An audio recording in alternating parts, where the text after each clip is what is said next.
So hello guys, welcome back to my new channel. इस video में हम लोग RS Agarwal class 10th question number हम लोग 3 का थर्ड को बनाने वाले। इस क्वेश्चन में बेसिकली एक इक्वेशन है जिसमें a और b है जो कोई कांस्टेंट टर्म है, ठीक है।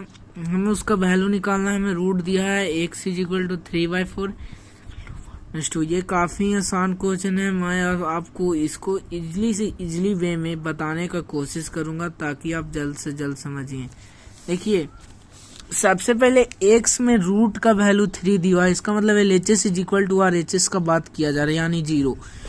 सिमिलरली वैल्यू पुट कर दिए b × 3/4, तो ये स्क्वायर होगा तो ये 9 हो जाएगा और ये 16, तो 9a/16 + 3b/4 = 6। इसका एक्सप्रेशन लेंगे तो नीचे 16, 9a + 12a = 6, तो 9a + 12b = 96।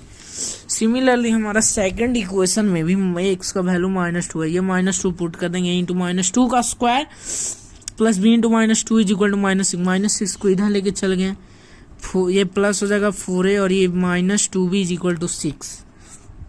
बात यहाँ तक आपको बिल्कुल क्रिस्टल एंड क्लियर रहना चाहिए और मुझे ऐसा लग रहा है कि आपको ये सब चीज़ यहाँ तक क्रिस्टल एंड क्लियर है।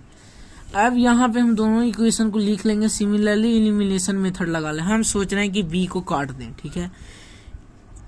b का कोफिशिएंट -2 ऊपर गुना किया और b का कोफिशिएंट 12 नीचे, -18a -24b -192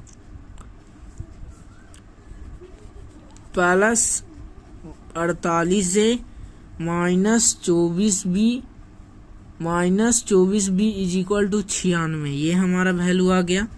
अब देखिए, अब भी हम इसे सबट्रैक्ट करेंगे तभी हमारा ये कटेगा, क्योंकि हमारा मेन गोल एक वैल्यू को खत्म करना, हम b को खत्म कर रहे हैं।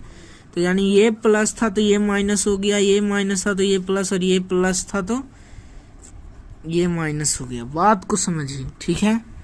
आई थिंक आप लोग को यहाँ तक सब चीज़ क्लियर होगा। अब ये हमारा कट गया। अब जब -48 18 करेंगे तो हमारा 66a आ जाएगा, और जब इसको जब आप 12 × 6 करेंगे तो हमारा वैल्यू आएगा 72।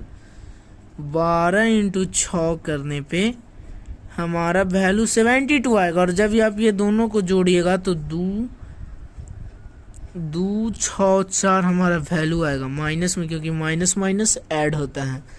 तो a = हमारा जब इसे आप काटिएगा तो 4 आएगा हमारा a का वैल्यू, ठीक है। a = 4। सिमिलरली पुटिंग इस वैल्यू को आप किसी के एक इक्वेशन में पुट कर देंगे। Putting value of a in 4a - 2b = 6, तो 4 × 4 - 2b = 6, 4 × 4 = 16 - 2b = 6, तो 2b = -10, तो b = 5। b का वैल्यू 5, हमारा a का वैल्यू 4। अब हम इस आंसर को चलिए लेट्स चेक वन टाइम, ठीक है। ठीक है, देखिए हमारा a का वैल्यू यहाँ पे 4 आया है और b का वैल्यू 5। आई थिंक आप लोग इसको अच्छे से समझ गए होंगे। धन्यवाद।